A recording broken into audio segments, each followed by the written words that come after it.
Coming up now on Animal Outtakes, a home for forever. We're visiting a place where just being a horse is all that's on the agenda every day. See how the retirement home for horses in Alachua, Florida, carries out their mission to restore trust after trauma. Hear from volunteers who say a horse's ability to forgive is like no other. Join us as we tour this more than 300-acre sanctuary and learn how caring for these animals generates a community of compassion and purpose. And later in the show, a Suncoast Turtle Watch group is reporting nesting season is picking up the pace, along with a few special guests who've made Bradenton Beach their temporary home. This and much more straight ahead on Animal Outtakes.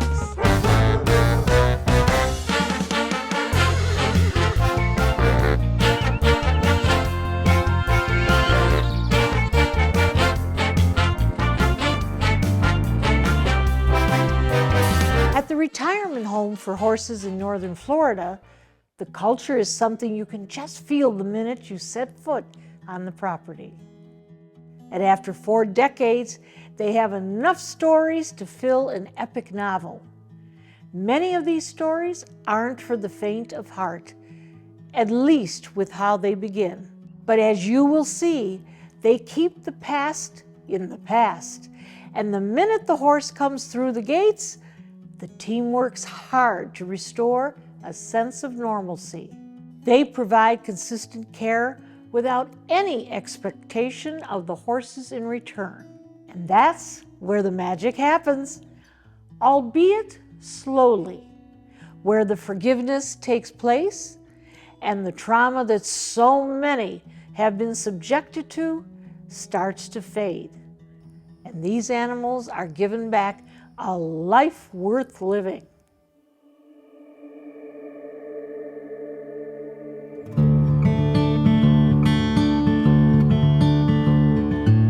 This place is really magical. We have beautiful walking trails through here. We have beautiful wildflowers popping up right now. It's a little slice of heaven right here on earth. It's healing to the soul to be out here with all the nature and just enjoy the breeze, the sunshine, listen to the birds, watch the horses. As soon as you come on the place, you just notice there's a certain peace about it, and it keeps you centered and calm inside. I think almost every horse here has a change in personality from maybe a high stress or worried or anxious to just one of calm and zen and just wanting to give the love back that you're giving to them. We are now in our 42nd year, and the farm was started by my parents, Peter and Mary Gregory. I had always wanted to do this since I was a child. I always loved animals. And I was brought up at a very strict boarding school where our headmistress loved animals. And every day when she took the roll call, she would end up saying, "And always be kind to animals." My parents started dating at the University of London when they were teenagers. And there was this farm, it was called the Rest Home for Horses. Now I think it's called the Horse Trust. And what it was set up for, it was for the working horses on the city streets of London to go to this rest home. And they would go out there on dates and they would feed the horses snacks. And they said one day if they could ever afford to do it, they'd love to set something like that up, except they wanted it to where the horses just didn't come to rest and relax, they came forever. And 35, 40 years later, they made it happen. So we have 335 acres, and currently we have 140 horses. Our mission is we take in elderly horses over 20. Most of those horses come to us seized by law enforcement and other frontline rescue groups and abuse, neglect, abandonment cases. But we also take in active police and military horses. We feel they've done a great public service and they should have an awesome retirement. And we wish we could help every horse out there, but we just don't take horses from private owners. This is Romeo, and he was a little bit feisty, so they asked me to do him. He had some owies when he came, so I had to doctor him, and he wasn't a real fan of that, but we grew to accept that I had to do it, and he let me do it. Some of them I've been able to help with their not really training, but trust of humans again, so we can get them haltered and do what we need to do. When a horse first arrives, we put them in a separate little welcome paddock where they could see all the other horses, but we want to find out, are they a slow eater, are they a fast eater, are they scared, are they shy? We want to have the vet out, we want to have our farrier out, we want to have the dentist out. We want to make sure they're healthy, they're eating. Do they need a special mash? Can they have a dry food? Can they eat hay? Does it need to be soaked alfalfa? So first we evaluate where and what they need, and then we figure out where we're going to place them. It's trust. I don't know if they forget it, but they forget the people, they remember the people who do good by them. I don't know if they forget the others entirely, but you have to build a relationship of some sort or some level to be able to handle them, and especially if you're doing non-routine things like medicating. Every week, every horse gets groomed here. They get regular dental, vet, farrier, all the shots, all the hay, all the carrots, all the feed, all the love they need. A lot of the horses have really special stories that once you learn about them, you find out where they come from, it really touches you to form a relationship with them and kind of understand what they're all about. We've got some really unique guys out here like Tiger or Zorse. So we have a few mules that always tend to steal the hearts as well. So on top of the horses, there's even the cats out here that you can get to know. I'd say every horse that comes here gets love, dignity, and the best retirement they could ask for. We try not to think about where they came from. We decide from the day they come through that gate, this is the day that we are just going to ensure that we're going to give them the best retirement that we can. We've got the most incredible team members working here and the most unbelievable volunteers that any place I've ever seen. Everyone's calm, cool, collected, loves the mission, and that's what it's all about. Because a lot of these horses, we have some that were beaten on the head with beer bottles that for years we were taking glass out of their head. We had some that were beaten on the head by 2x4s. Someone that were so head shy, someone that would never come to you. And after these volunteers and team members are working with them, they can put a halter on them, they can groom them. They finally realize that they're just here to be loved, and that's what we love. They don't have a choice in this world of, where they go and what happens to them. That's the human side of it. And a lot of humans don't make the right choices for the horses. So this place gives them really the ideal opportunity to live out the rest of their years and even die with dignity. It's all about quality of life. So if we have a 35-year-old that maybe has some arthritis that we can treat, that's what we're gonna do. But if we have a horse that has got some issue that's incurable, where there is no quality of life, that's where we'll have the vet out, and we feel like, that's the one kind thing we can do for a horse is humanely euthanize them if they need it.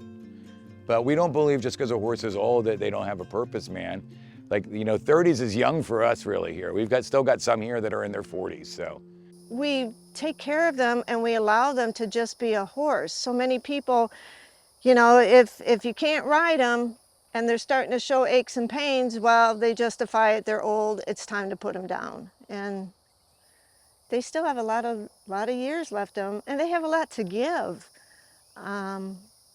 There's a reason that they use horses for therapy.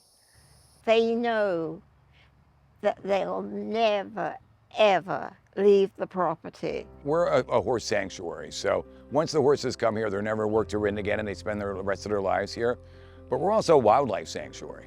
So my father was one of the founding members of the Alachua Conservation Trust. He donated a conservation easement on the property, so it can never be developed. Alachua is booming right now, a lot of properties. Some of the locals call it Alachua, some call it Alachua. So I'll always try to go back to Alachua, but sometimes people make fun of me. But it's really booming right now. So he knew that from being from Fort Lauderdale. He knew eventually this area was going to boom. So he wanted to ensure that this piece of property could never be developed on it. It will never be a housing project. It'll always be a sanctuary. I think the senior horses deserve it most, honestly. I mean, if you read, we've got bio boards in every pasture, and up on our website you can read all their stories, but after reading the stories, they've dealt with, most of them are over the age of 20 when they get here, so they've dealt with about 20 years of difficulty, if you will. We've got a couple of them that they've been race horses that have been sent to slaughterhouses, which is crazy. And now, I mean, obviously after going through that sort of trauma and the treatment they have in there, they get something that's completely different here that I feel like is exceptionally deserved. There's a lot of them that, that definitely recognize the kind of the newness of like a fun situation, if that makes sense. I mean, not being asked to do anything is something that most of these horses really haven't seen in their lives. And so it's pretty cool. You get to see them a lot of times playing around.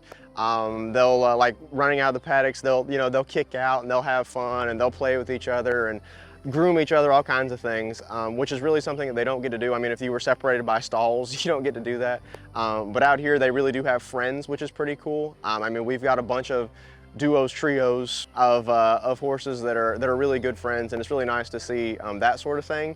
And then on our end, I mean, they definitely realize that a lot of them realize exactly what we're trying to do for them is what's best. I mean, even when we have to give them medications and stuff, a lot of them, they just stand there stoically and they're like, yep, this is what I got to do, and they just understand it's what's best for them, which is pretty special. I feel like they really do recognize that we have their best interests at heart, and that's something I really love about this place. They're comfortable again. They're not in fear or wondering if their food's gonna come. They have a very steady, solid routine. They know what the routine is. Yeah, they all change once they come here and settle in. My dad was a big believer in giving back to the community, and so he wanted to have an open house every Saturday from 11 to 3. There's no admission. You can bring a few carrots, apples, or bananas. He wanted people to see what we do, but also maybe somebody couldn't afford to go to a park or bring the kids out to a park. They could come out here and enjoy themselves, but also be a learning experience to see, hey man, oh, look what it takes to run a farm. They got to have a farrier and worming and vaccinations and dental, and it's never ending, So we want people to be a learning experience, but also a fun experience for them.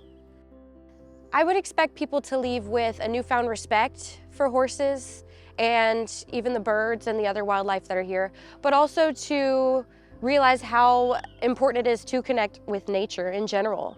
All the rescues, they have such sad stories, and the fact that they learn that they trust people again, it's just amazing that they let that go and they accept you for what you are. I don't know how they do it. Knowing some of their stories, it's incredibly amazing. If humans could do that, our world would be completely different, I think. Yeah. If you'd like to learn more about this sanctuary, you can go to millcreekfarm.org. They've also got an active social media page where you can engage and find out more about a visit. Our time is not over yet. Coming up next on Animal Outtakes, we meet a few of the horses who've made remarkable recoveries. After the break. What happens to your pet if something happens to you? It's a tough question, but an important one. At Dante's Den Foundation, we offer a solution. It's called Lifetime Care, a way to ensure your pet continues to live the life you've always shared. It's a chance to determine exactly what happens to your beloved friend in the event of your passing. For more on how you can provide the kind of life your pet deserves, visit us at dantesden.org.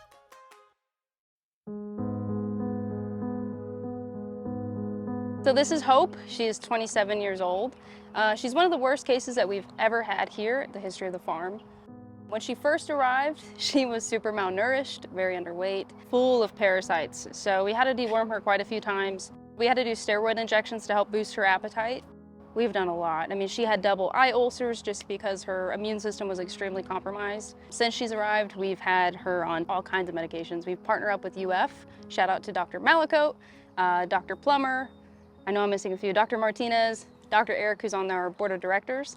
It was really a team effort to get some weight on her, to get her skin and coat back in great condition. She's gained over 400 pounds since we've had her. She's one of our favorites. Her name definitely suits her pretty well. It was really a team effort. A lot of baths, spa days, treating her eyes, getting her to look as beautiful as she does now. I mean, for a while there, it was definitely in question. We weren't sure. We couldn't really get her to eat. The steroid injections really boosted her appetite and gave us a little bit of hope. And then she just started eating.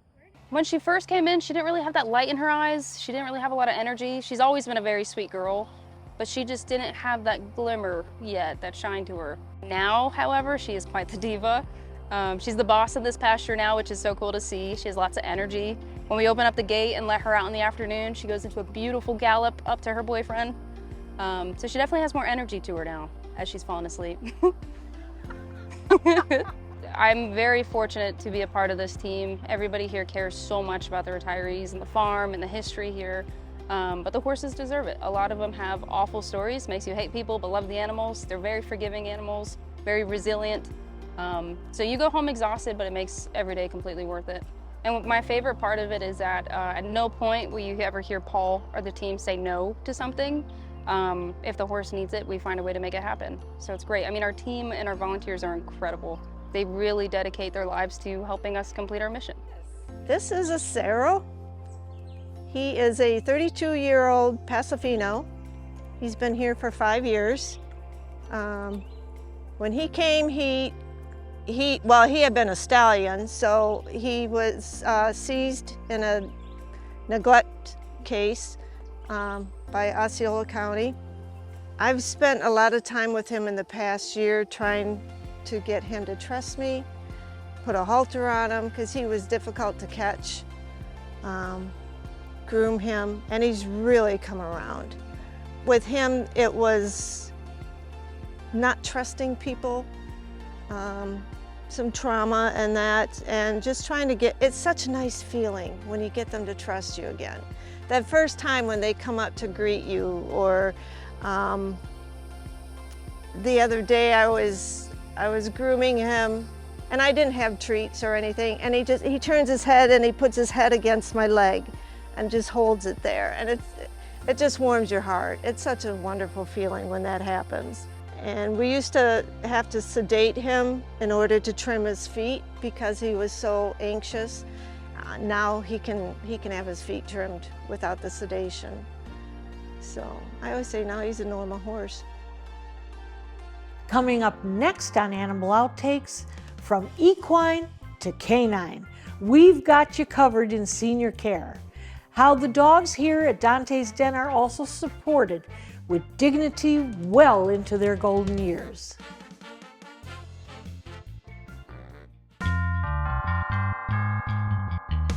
Now we'd like to highlight a few of our pups who are in their golden years here at Dante's Den.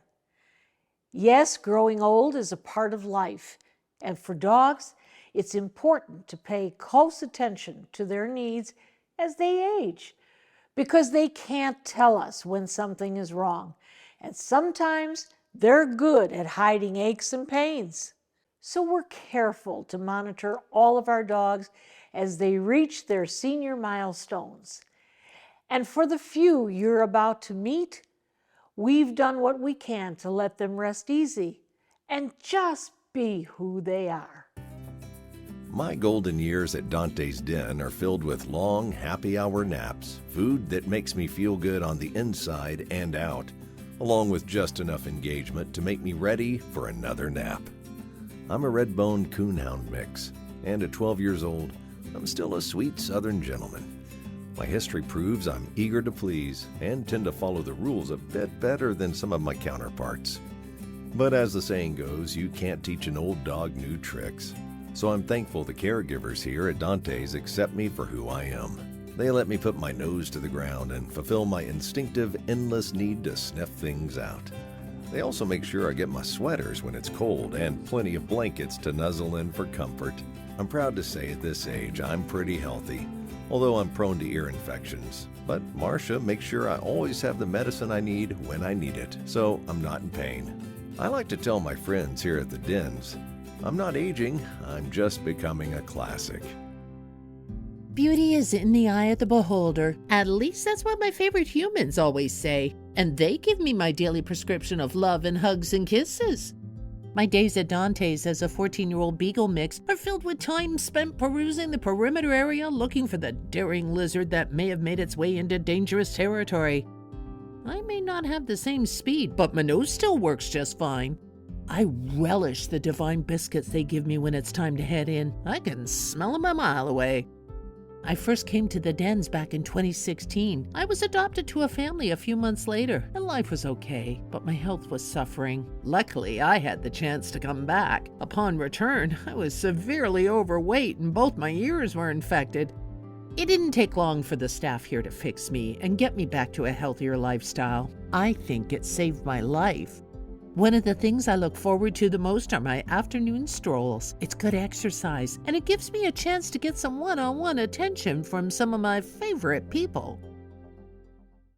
Just like Annabelle, I recently celebrated my 14th birthday. I am growing old gracefully here at Dante's. The mutual understanding I have with the caregivers here makes my days calm, and the consistency affords me a life of wanting for nothing. I do have issues with arthritis that flare up, but thankfully I am on regular meds to keep it manageable. It's important I keep moving. I do lots of laps around the pool. As for swimming, no way. It ruins my hairstyle. As an Akita, I rather enjoy my boutique sessions from the girls here, with a good brush on special days. My most favorite treat is the chew stick, which helps with my teeth. I've heard someone say growing old is mandatory, but growing up is optional. And because of the attentiveness and consideration from the people here, I still have days where I feel young, and I enjoy just being a dog. It's the simple things that make life as a senior something I thrive at. I am one of the younger old-timers at 11 years old, and I feel like I have a lot of life left to live. I arrived at Dante's Den all the way back in 2015. I came in with 2 puppies I had given birth to just before getting here. Thankfully, they were adopted and found forever couches to go to. As for me, I could never seem to find the right fit, and maybe that's because the care I get here suits me well. I tend to have issues getting along with other dogs, and of course, that's not my fault. I just know how to behave better than them. The good news for me is that Dante's is equipped to handle personalities like mine.